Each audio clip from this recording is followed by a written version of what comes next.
Hey guys, what is up? Welcome back to my channel. Jessica here. And it's been about a week since I last updated you guys. So let's catch up. This is going to be a chatty, what have I been brainstorming all week video. So sit back, relax. I honestly don't know how long this is going to be, but I hope you guys enjoy.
I believe I had just finished mapping out my government structure, trying to figure out the little pyramid of kind of like who starts at the bottom with kind of keeping the citizens in order and things like that, and then it kind of just builds up until the very top, so it's like a little roof building, whatever.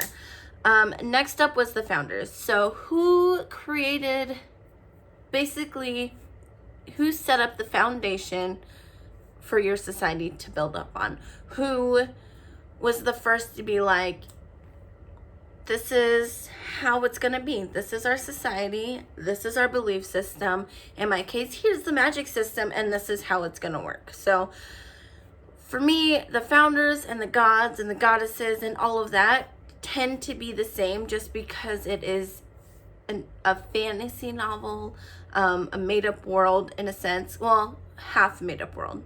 So the next prompt that I did was economics, and this is more of how does your economy run? Like, what's the best way to explain this? So basically money. What is the currency of your world? When I originally did this prompt, I said that it was just normal human currency on the mainlands, and then on the islands they traded. But later on, in a different prompt, I realized that I kind of need a currency for the magic world as well. So with the economics, what kind of funding do they have? What kind of currency? Where is the currency stored? How is it held accountable? Who decides the value, or what's the value? That kind of thing. So what do you need to keep your economy running and funded as well? The next prompt is foremost principles. So with mine, I chose three different, or like basically three rules. The foremost principles are basically what your founders have set, rules, guidelines for your society to grow and for your society to always follow no matter what. Like, these are the foremost principles that since the very beginning, when your society was founded, have always been followed. The next prompt that I went through was family groups. So with this, it was, I struggled with this one because of the different magic beings, the different traditions, the fact that there's mainlanders and the islanders are so old-fashioned, are so for tradition, whereas the mainlanders kind of adapted to the human world, like with all the technology, just growth basically, and starting different traditions, and not really even doing traditions, just they're way more fluid in their adaptation and how they function. So with this, with the family groups, it's hard because the islanders, like I said, are very traditional. So they tend to stay in their family groups, and marriage and starting families was more of a political thing to keep the magic going, to keep the magic within bloodlines. Whereas the mainlanders really don't give a fuck. They love who they love, and they're gonna be with who they want to be with. It doesn't matter. And so that there is also a conflict as well, because then it dilutes the bloodlines. So there's that. And then consequences and limitations. So what are the consequences and limitations to your magic, to your society, to your world, your religion? So say black magic is a big no-no. What are the consequences for them to be caught doing black magic? Well, in my world, it depends on the extent of the black magic. It could either mean instant death, or it just means that you are sent to one of the islands where your magic source is drained out of you and used in the ley lines for the world. So, and then limitations. This one was a little bit trickier. Obviously, there are certain things that the majority of the magic beings can't do, or that they need in order to do. So, say for example, a character is born in the month where they end up being, their primary element is air. So while they are air, they cannot, in theory, do any of the other, or like utilize any of the other elements. I mean, all magic beings, like the human side at least, can do potions, they can do rituals, they can do spells. They all have their own family books, the grimoires, the spell books, all of that. But depending on when your birthday falls, you are also linked to one of the elements. So an air elemental basically can't do what an earth elemental can, in theory. But with how diluted the bloodlines are now, because that was the other thing, family groups would kind of predict and kind of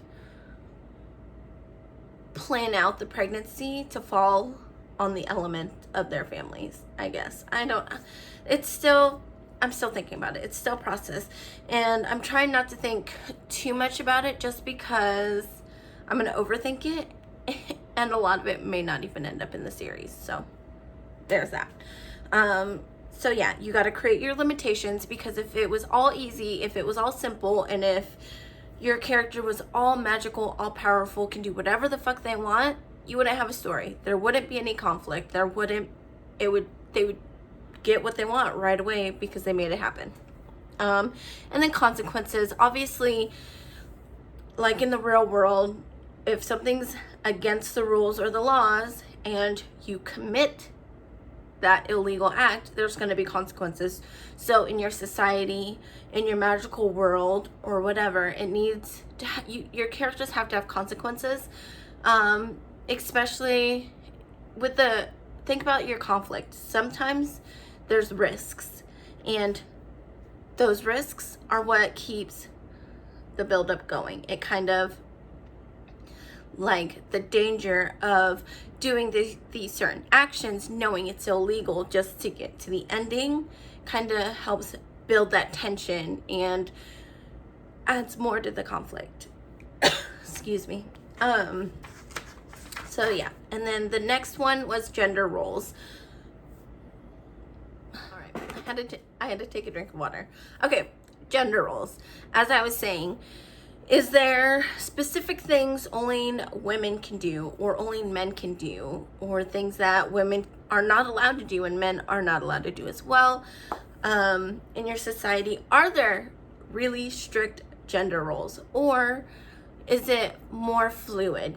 Doesn't matter if a man or a woman does it, or do they not even consider gender at all? They're just gender fluid and do whatever they want.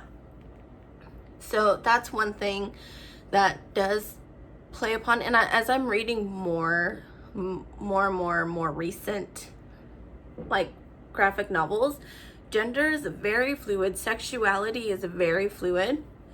So you just gotta decide what you want for your book. The next thing was, how present is your god? So how present do you want your god to be, or your goddess, or whoever your society puts all their baskets, or all their eggs in the basket, basically. Like, let's backtrack. So does your god or your goddess interact with your citizens on a daily basis, or are they just present in their lives physically, or are they just this belief? So your citizens have a belief in this higher power. They've never interacted with them, they've never seen them, but still they believe, and that's what's helping them moving on. That's what's helping them to keep going and improving. And oh, well, this God doesn't like this, so I'm not going to do it, sort of thing. Or, oh, I need to pray to this God right now because this is what's going on with my life. And you can even choose something in between where the God isn't directly involved with your citizens, but they use messengers like angels to send out messages to your citizens. So while the citizens don't actually directly contact or interact with the God itself, they interact with these angels, and maybe these angels, some of them are bad and they skew the messages, or some of them are really good and your character is bad and doesn't know what to do with himself. So it all just depends on what you want. It all depends on your belief system, your government structure, your religion, and how important is it for your book to have the God be present at all. And then let's see, employment. So this is the prompt that made me reconsider the currency thing, because there are 3 different employments. 2 are on the mainland, and then 1 kind is on the island. So on the island, traditional, your family just keeps doing what your family has always done for centuries. So if, say, your family grows all the herbs, you're just going to keep going. It's just going to keep going and going and going, and then you'll trade with a family who raises sheep for their wool or raises cows for their milk, that kind of thing. Whatever you're born into, that's kind of where you're stuck until you get married and you guys get to pick which family you guys want to continue on with. And then there's the regular non-magic jobs in the human world, or the mainlands, I guess I should say, where there's no magic involved. There's no need to disguise anything. And then there's the magical side of things. So let's think. So an example would be, take a coffee shop, for example. Let's say it's half and half, because, you know, you can't really just not have a really cool coffee shop strictly for magics. I mean, you can, but humans tend to stumble upon things anyways. So why not just combine the 2? Just discreetly. So you'll have your regular, like, white chocolate mochas or your lattes or whatever for the human side. And then you can have your cup of blood for your vampires, but they're disguised and they're called something else. But those are technically secret menus, or they use code words or whatever. I know that part I'm not too sure about, but the whole point is, so your human side of things, you're going to get paid the human currency just so that you could keep living in the human side, on the human side of things on the mainland. But then you also have your magic currency for all these magical items, the treats, the drinks, the food, the clothing, even all of that, or even like sell potions and spells, like things like that. Those would take your magical currency. And another reason why I need to do this is because the mainland, while they are traditional, do trade with mainlanders, and mainlanders trade with islanders, but instead of like fully trading product, they buy product from each other. It just depends on what deals they make, and in order for that to happen, I need a set currency. So employment is the reason why I reconsidered my currency mode. Next up was creation stories. So how was your world created? So this one, and then the next prompt, which is myths, legends, and superstitions. I kind of combined both of them because the creation stories are legends. The creation stories, some parts of it seem like it's a myth. And then there are things that happened right after creation that created the superstitions that if you do this, this is gonna happen. And that's a big no. So those were the 2 other prompts that I've done. And then I think I have 1, 2, 3, 4, 5, 6 more prompts that I've done. So I did do quite a bit. Class divides and social mobility. So where does your society draw the lines? Is there rich and poor? Is it different classes? Like with me, different magic beings? Who is higher up on the social ladder than the others, and why? So is there a divide? Usually there are. It helps create the conflict or add a little more conflict because so-and-so thinks they're better than who's what's it or whatever. Or like, I don't know, just figure out how you want your social ladder to go. Who's on top, who's on bottom, and don't forget about all the little in-betweeners. And then as well as how can someone who starts at the bottom move up the social ladder? The next one was buildings. I never actually really thought about this, though going back through my story, I realized I kind of did. So let's see. I was thinking about the headquarters, right? So the headquarters is like a whole character in itself. It changes for whatever the occupants need, as well as their portals themselves. So in your story, in your world, your magic system, or whatever it is that you decide, do buildings have basically a personality of their own? Are they important enough to talk about in your story? So like there's temples, or again, like the headquarters are portals themselves in my stories. Or are some buildings like historic, meaning a bloody ass war happened here, and if walls could talk, these walls would go on and on and on about the secrets that had been said behind their walls and closed doors, those sort of things. And then the next one was religious and spiritual belief structure. So this kind of goes along with a few of the other prompts that I've done before, where how is your religion and magic system structured? Who's at the top of that ladder and who's at the bottom? Really, so like with this, I just talked about how they all believe in the one goddess and God, but they also kind of have to believe in the elements themselves because they are present as well.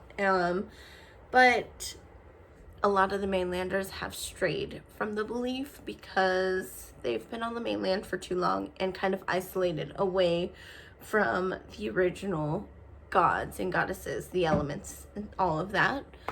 So in your book, you want to decide, does everyone believe the same thing? Or are there multiple?